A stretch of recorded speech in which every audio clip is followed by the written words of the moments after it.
It's here. It's finally arrived. The Steam controller is here. I got it earlier today, and I had a bunch of stuff I had to do, and I was just so annoyed I couldn't get to it like right away. But I have it right here in my hands. The side that says, "This is your games," and then at your fingertips, and then in French, the same thing. It just says the same thing. And the Steam controller on this side.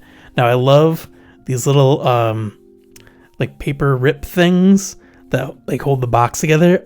Apple does this too in their own way, and it's so satisfying. So we're gonna switch to this, and we're gonna rip this off. This is like cardboard. Oh, perfect. The only problem with it is that once you rip it off, it's done. Like you can't experience that again, which is kind of a shame. But we're gonna open this up, and yep, everything is right there. This thing looks so cool. I remember watching. I think in a previous video I did say I watched every single Steam controller unboxing and review video that had come out. I'm sure there was more that I haven't seen now, but at the time that I recorded the video, I had seen every single one that I could possibly find. But there was one that I saw where the person took the controller out and they were like, "Oh, this feels like shit." Like immediately they said that, and I'm like what? So let's take it out of the box and see how it feels. And right away, yeah, I think this is comfortable. I think this is nice. They were dogging on the plastic that's used here, and yeah, it's the same plastic that's on the Steam Deck. So if you have a Steam Deck and you like the Steam Deck, it's just like the same plastic. Where do I have my Steam Deck? All right, the Steam Deck was in the other room. I had to go and pause recording to run over there and get that, but the plastic that's on here is basically the same as the plastic that's on the controller. The texture is a little bit more pronounced on the controller than it is on the Steam Deck itself, but it's basically the same. So if you like the way the Steam Deck feels without any kind of grip or anything on it, then you'll like the way this controller feels. And I think this controller is really comfortable. So I have it in my hands right here. My index fingers fall right on the triggers, and my thumbs land right on the control sticks here, and that's really comfortable to play. And if I want to use the D-pad and the face buttons, let's say to play a Metroidvania, which, let's be real, that's the kind of game that I'll be playing, and that is also very comfortable, and the switch between them is not too bad. The trackpads is what makes this controller look really big, because they take up quite a bit of vertical real estate. They're about the same size, maybe a little bit bigger than the Steam Deck's trackpads, and they're a little offset like that to make it a little bit more versatile as the controller. But I think the controller's a nice size, it's a nice shape. I don't have very big hands, so this is very comfortable for me. Some people wanted me to kind of compare it against another controller like the Xbox Series X controller. It looks really big in like photos and in videos because of the way it's shaped in the trackpads, but it's really not that much bigger than a Series X controller. The trackpads is really kind of like optical illusion, especially when you have the chat pad on here. The Xbox controller with the chat pad is just about the same size, or maybe a little bit. It's taller in a sense, but it's about the same size compared to Switch 2 Pro controller, which I feel like is a lot smaller. If you're used to a Switch 2 Pro controller, you know, this thing is going to be a little bit bigger than that. Let's move this out of the way. So yeah, it's like slightly bigger. It's not like massively larger. It does appear like it would be so much bigger than any other, Pro controller from other systems. I don't have a DualSense controller to compare it to, but I did see a video where someone put it up against a DualSense controller, and the DualSense controller was actually like a quarter of an inch wider on both sides or something. It was quite a bit wider than this controller is. So that kind of might give you an idea of the comparison between that controller and this one. One of the cool features here is this puck. Now this thing is magnetic. It charges the controller, and it's the 2.4 gigahertz like wireless connection. So it's a low latency connection.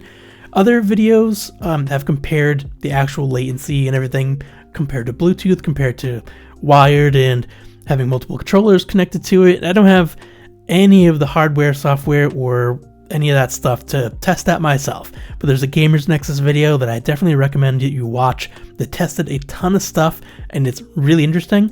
Basically, multiple controllers connected to this puck, because you can connect 4 to them, barely had any impact on the latency. And so if you have 4 controllers on here, you really wouldn't be able to notice any real difference in latency, which is really cool. Now, this puck being magnetic, you should be able to place it on your table and then slide the controller over it, and then it slaps right on there, which that sound was super satisfying. Hopefully this microphone caught that. But yeah, it is such a satisfying little snap. Oh, I did it too gently there, but it's very, very, very, very satisfying sound. You have a USB cable that'll plug into the USB-C port on here and then connect to your computer, your Steam Deck, Steam Machine, whatever you want to connect it to. The Steam Machine has the receiver for this controller built into it, so whenever that comes out and people are able to buy it, then the controller will connect automatically to it, and you still get the puck, so you can connect it to like a dock and have the Steam Deck in another room, or a gaming PC in another room with the puck attached to it, and this controller can connect to 2 different receivers. So you can either have like a Steam Machine and then another computer, or 2 different pucks, like however you want to do it, which is really cool. And there's like a button combination that you press and it will switch from one connection to the other, which is really nice. But yeah, in the box you get that USB cable, and it's just a real basic USB-C to A cable. If I slide this over, you'll see the C to A, and it's, yeah, there's nothing super special about it. It's just like a rubber outside USB-C to A cable. Yeah, that's everything that you get in the box. You get the system, the puck, the controller, the puck, and the USB cable. They basically say that you want to make sure that you're on the latest version of SteamOS. Then you want to connect the puck to the system. It will automatically prompt for a firmware update and then tell you to plug the controller in for that firmware update. So I'll get the Steam Deck connected to the dock and have the screen up here so that we can go through that process super quick. And it's actually a pretty fast process from what I understand. So let's get everything connected and set that up. All right, I had to make sure my Steam Deck was fully up to date because it needs to be for this to work. So I am connecting in the puck.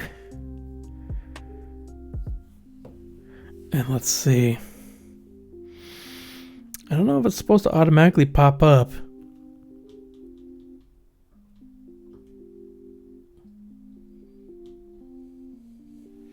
Oh, yep, there's a hardware update in the settings.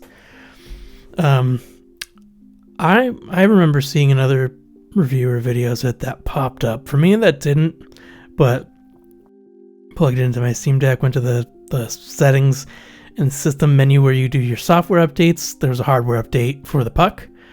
So that is up to date. We're gonna hit OK. And then we're gonna plug the controller in, because the controller has a firmware update too.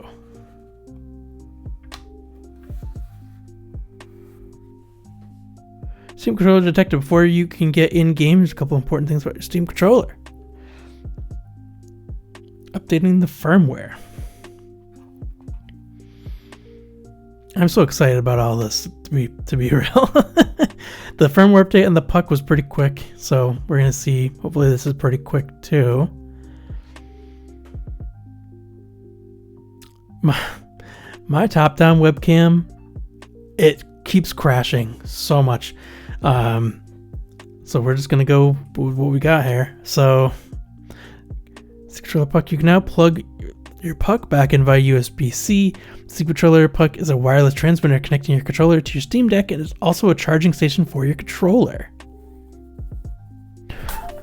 All right, I love that little sound it makes. Okay, there you go.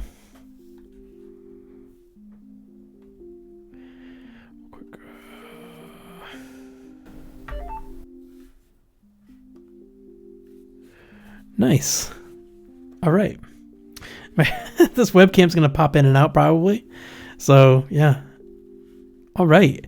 So, yeah, that's it. I mean, I got this going on. So, the trackpad does not work in big picture mode, but if you hold down either this button down here or the Steam button up here, and it'll allow you to use the trackpad as like the main thing. I don't know why the input from the capture card is so slow, but I think that's because I have a lot of stuff plugged in right now to my computer. So yeah, that's the Steam controller. It's a really cool accessory. I'm really excited for this. I'm really excited to be able to connect this to the Steam Machine in the future. Maybe plug my Steam Deck into a dock connected to the TV in my bedroom and play a game with the same exact controller layout, or if I want to stream a game from the Steam Deck in here before the Steam Machine comes out, I can plug this into a dock on into my capture card and just play a game on a stream and have the same controller layout as if I was playing it on the Steam Deck, which I'll be so happy to be able to do that. I'll be following all the Steam hardware updates, so if you want to see more videos about Steam hardware, especially about the Steam Machine, as we hear more about that and as that releases, you can click on my face in the corner to subscribe. If you thought this was a good video, go ahead and hit that like button, please. It really helps the channel. It tells YouTube this is a good video and more people should see it. But otherwise, I'll see you in the next one.